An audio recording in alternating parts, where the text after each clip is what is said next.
en A301 y en B301, hablamos de esa gradualidad que tiene la física para ir incorporando variables en el estudio de una temática determinada. En el caso concreto de la dinámica, por ejemplo, al principio va despreciando temas como el rozamiento y después lo va incorporando. ¿Sí? Esto es para facilitar el entendimiento. No me voy a detener en estos puntos porque ya los vimos en esos dos artículos. Sí resaltar lo que está acá considerado en rojo, que nos vamos a dedicar ahora a casos sin fuerzas de rozamiento, o sea, el primero de estos casos de acá. ¿Sí? Después tal vez hagamos otros tutoriales para los otros casos. Vamos a concentrarnos en un ejemplo, o sea, vamos a trabajar con un ejemplo, por ejemplo, un camión que tiene una aceleración determinada. Si el camión tiene una aceleración determinada, quiere decir que está o saliendo de la posición de reposo para alcanzar una velocidad de crucero, por decirlo de alguna manera, o porque está acelerando para hacer una maniobra de sobrepaso o lo que sea. Entonces, un camión con aceleración que tira de un acoplado mediante una barra. Acá comúnmente le llaman lanza. Es una barra metálica inextensible y de masa despreciable comparada con, ¿qué? Con la masa del camión tractor y del acoplado.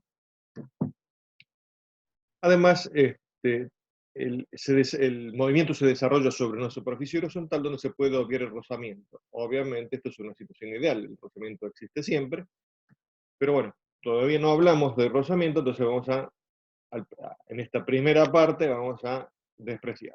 ¿Sí? ¿Qué datos tenemos para resolver esto? Tenemos el peso 1 y el peso 2, que serían el peso del tractor y el peso del acoplado, y la fuerza que realiza el motor para la tracción del camión. ¿Cuáles son las incógnitas que vamos a tener que calcular? La aceleración de ese conjunto y la tensión. ¿La tensión de quién? La tensión que hace el camión tractor sobre el acoplado a través de la barra o la lanza esa de la que hablamos. ¿Sí? Bien. Podríamos trabajar con los tres objetos, o sea, camión, lanza, acoplado. Pero realmente trabajar con la lanza solamente por las características que dijimos acá, inextensible y de masa despreciable, lo único que va a hacer es transmitir la tensión, así que perderíamos el tiempo si hacemos también un diagrama de cuerpo libre de la lanza.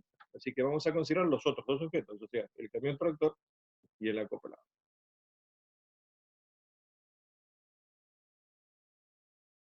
El sistema se encuentra en movimiento, así que vamos a ir adoptando un eje.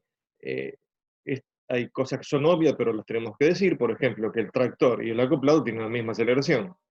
¿Sí? No podría ser distinto porque si no se chocaría o se estarían alejando uno del otro. Y además el convenio que teníamos era que considerábamos fuerzas positivas si tienen el mismo sentido que el movimiento y negativas si tienen sentido opuesto al movimiento. ¿Sí? Procedimiento.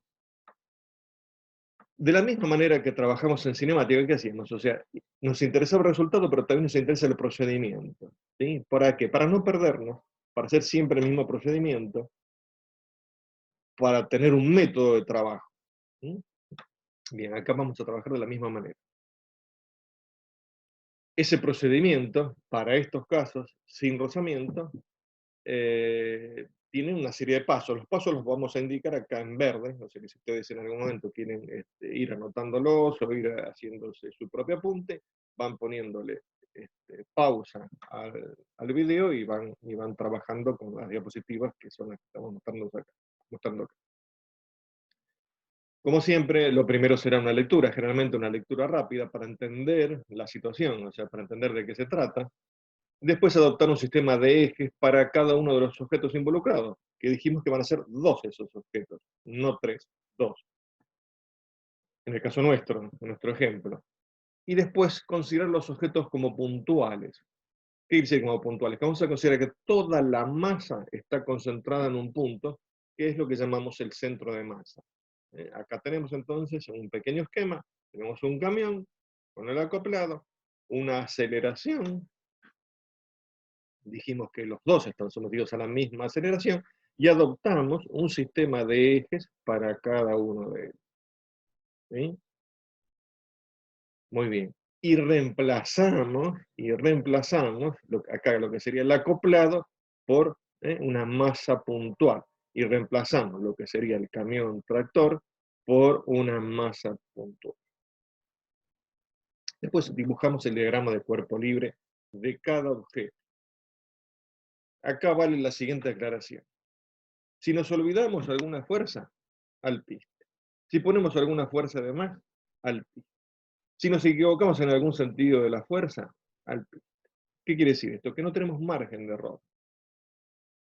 El mínimo error que tengamos en el diagrama de cuerpo libre nos llevará a plantear un sistema de ecuaciones erróneo y vamos a arribar a cualquier cosa menos al resultado que tendría que tener la problemática que estamos analizando.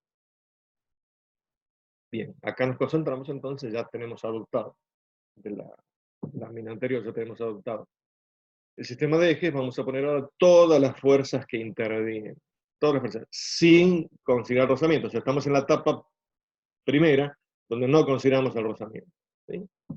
Entonces, ¿qué hacemos? Bueno, la masa del acoplado será una masa puntual. ¿Y cuáles son las fuerzas que actúan? La fuerza peso, la fuerza normal, con subíndices. ¿Por qué? Porque es la fuerza peso del acoplado y la normal del acoplado. Y a su vez aparece la fuerza tensión, que es la tensión con la cual la barra o la lanza está tirando de ese acoplado, lo está arrastrando. Bien. Para el tractor tenemos algo parecido. O sea, peso y normal con los subíndices correspondientes, la tensión que le está haciendo aquí a la barra, que la barra le va a transmitir al acoplado, y la fuerza F, que es la fuerza del motor. Luego de colocar todas las fuerzas en el diagrama de cuerpo libre, lo que tenemos que revisar una o dos veces, a ver si no hicimos alguna macana, ¿sí? Una vez hecho esto, tenemos que plantear todas las ecuaciones que podrían estar involucradas en esta situación, aunque después no las usemos, las planteamos. Es preferible perder menos de un minuto de tiempo para plantear todas las ecuaciones y no estar después una hora buscando cuál ha sido el error y se nos va el tiempo, si es un examen o si es una situación que tenemos que resolver o lo que sea, ¿no? Entonces es preferible que el planteo nos lleve esos minutos de más, pero después no tengamos que ocupar tiempo para revisar errores o para buscar errores. Planteadas las ecuaciones, después tenemos que ver si esas ecuaciones nos llevan a un sistema que se pueda resolver desde el punto de vista matemático.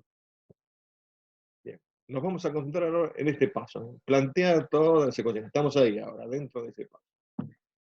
En B301 también decíamos con qué herramientas vamos a contar en la dinámica para plantear problemáticas relacionadas con las causas de los movimientos de los cuerpos. Bueno, en ese entonces ya decíamos que tenemos las leyes de Newton. Lo primero que vamos a plantear son las leyes de Newton. Y las podemos llamar con sus diversos nombres: la ley de inercia, o primera ley de Newton, o primera ley de la dinámica, la ley de masa, o segunda ley de Newton, o segunda ley de la dinámica, y así.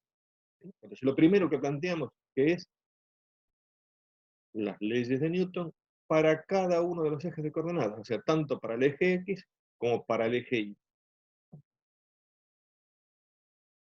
Luego agregamos otras ecuaciones que nos van a ayudar a resolver. Entonces, ¿cuáles son esas otras ecuaciones? Estamos siempre ¿dónde? En el caso de dinámica sin todavía incorporar fuerza de rozamiento. Entonces, bueno, el otro que podemos incorporar es la relación peso-masa y las componentes de una fuerza en un plano inclinado, si es que estuviéramos en un plano inclinado. No es el caso de nuestro ejemplo, ¿sí? Ojo con esto porque hay que analizar cada geometría de caso en concreto, porque depende de cómo se tome el ángulo. Entonces, a veces el peso en X puede ser peso por el seno de alfa, o a veces el peso en X puede ser el peso por el coseno de alfa, ¿sí? Bueno, todas estas ecuaciones las agregamos a nuestra caja de herramientas que teníamos recién simbolizada, ¿sí? Planteamos entonces todas las situaciones que se van a generar ahí. En el acoplado, ¿qué vamos a plantear? En el acoplado, en el eje X. En el eje X, ¿qué pasa? ¿Tenemos aceleración? Sí. Entonces vamos a plantear la segunda ley de Newton, que es lo que estamos marcando acá. La segunda ley de Newton, que dice que la sumatoria de fuerzas en X es igual a la masa 1, estamos hablando del acoplado, ¿no? La masa 1 por la aceleración. En el eje Y, ¿El acoplado se hunde en el pavimento? ¿Flota tipo plato volador? No. Entonces, en el eje Y, lo que vamos a plantear es la primera ley de Newton, que quiere decir que no hay movimiento en el eje Y. Sumatoria de fuerzas según I igual a 0. Para el tractor lo mismo. Este es el planteo. Ahora tenemos que poner las fuerzas que intervienen. Entonces, bueno, ahora analizamos un poquito. Vamos otra vez a lo primero acá. Segunda ley de Newton, sumatoria de fuerza en X igual a M1 por A. Muy bien. ¿Cuáles son las fuerzas? Entonces, la sumatoria de fuerzas es ahí. ¿Cuáles son? Y solamente interviene la tensión. En el eje X, para el acoplado, solamente existe la tensión. Entonces, la tensión es la que será igual a M1 por A. Y a esa ecuación le ponemos el número 1 para numerarlas, nada más. La segunda ecuación es esta acá, la que dirá que N1 menos P1 es igual a 0. Recordemos el convenio de C. Para el tractor, acá hay una variante. ¿Por qué? Porque en el eje X hay más de una fuerza. ¿Sí? Entonces, ¿qué pasa en el eje X? ¿Cuál es la sumatoria de fuerzas del eje X? Es F menos T. F porque la F va en el sentido del movimiento, la fuerza del motor, y T, la tensión, está en el sentido opuesto al movimiento. Entonces, F menos T igual a M sub 2 por A. M sub 2, la masa del tractor. Esa ecuación la tenemos 3 y así.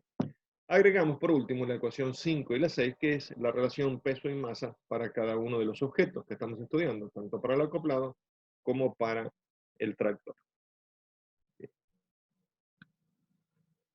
El sistema de ecuaciones entonces es el que tenemos ahí, el que está recuadrado. 6 ecuaciones que podemos trabajar. ¿Por qué? No tenemos rozamiento y estamos en un plano horizontal. Así que las ecuaciones se reducen a esto, no tenemos muchas, no hay muchas.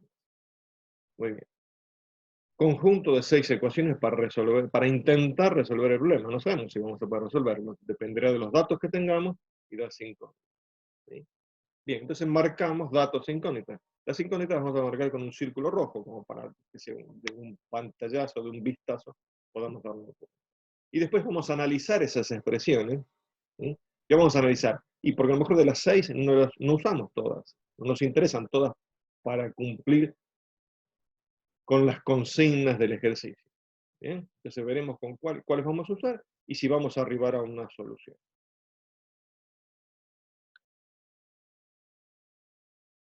Recordemos, los datos eran P sub 1, P sub 2 y F. Marcamos todas las incógnitas, vemos así, parece que nos asusta, ¿no? O sea, tenemos un sistema de ecuaciones y parece que estuviera todo marcado de rojo, pero bueno, vamos despacio. De 5 podemos despejar y obtener M1. La miramos de nuevo, perdón. De 5 podemos despejar y obtener M1. ¿Por qué? Porque es una ecuación con una sola incógnita. Lo mismo podemos hacer con 6. Despejar y obtener M sub 2. ¿Por qué? Una ecuación con una sola incógnita. ¿Sí? Ahora sí avanzamos. Entonces tenemos ahí, de 5 despejamos M1, de 6 despejamos y obtenemos M2. ¿Qué pasa con 1 y 3? ¿Sí? Una vez conocidas M1 y M2, nos queda un sistema de dos ecuaciones con dos incógnitas. Lo vemos acá, nos circunscribimos nada más a esa ecuación 1 y esa ecuación 3. Así quedaron, una vez conocidas M1 y M2, calculadas en el paso anterior, nos queda un sistema de dos ecuaciones con dos incógnitas. Esas incógnitas son T y A. Podemos aplicar cualquier método para resolver el sistema de ecuaciones con dos incógnitas, ¿sí? Vamos a aplicar el sistema de sustitución, por ejemplo, porque nos parece más sencillo. Entonces, ¿qué hacemos? Despejamos de 1, en la ecuación 1 despejamos, ¿qué cosa? Despejamos T, ya está despejada, en realidad, y reemplazamos T por su equivalente en la otra ecuación, en la ecuación 3. Eso nos permitirá que desaparezca T de este sistema y nos quede solamente la incógnita A, despejamos y calculamos. Nos queda un último paso, que sería que calcular T, para lo cual usamos la fórmula número 1. De esa manera resolvimos el sistema. ¿Sí? Tenemos un sistema de ecuaciones. Hay dos ecuaciones que no las usamos. Voy para atrás. La ecuación 2 y la ecuación 4 no fueron utilizadas. ¿Sí? ¿Por qué? Porque no nos interesaban, porque no aportaban datos para la solución que teníamos que dar. Así que trabajamos de esa manera. ¿Sí? Bien. Como conclusión, lo que podemos decir es esto, que el método a lo mejor nos parece engorroso la primera vez que lo hacemos, pero ¿qué pasa? Con la práctica, después de resolver algunos ejercicios, vamos a ver que esto lo tenemos ya prácticamente incorporado y nos va a facilitar enormemente el trabajo.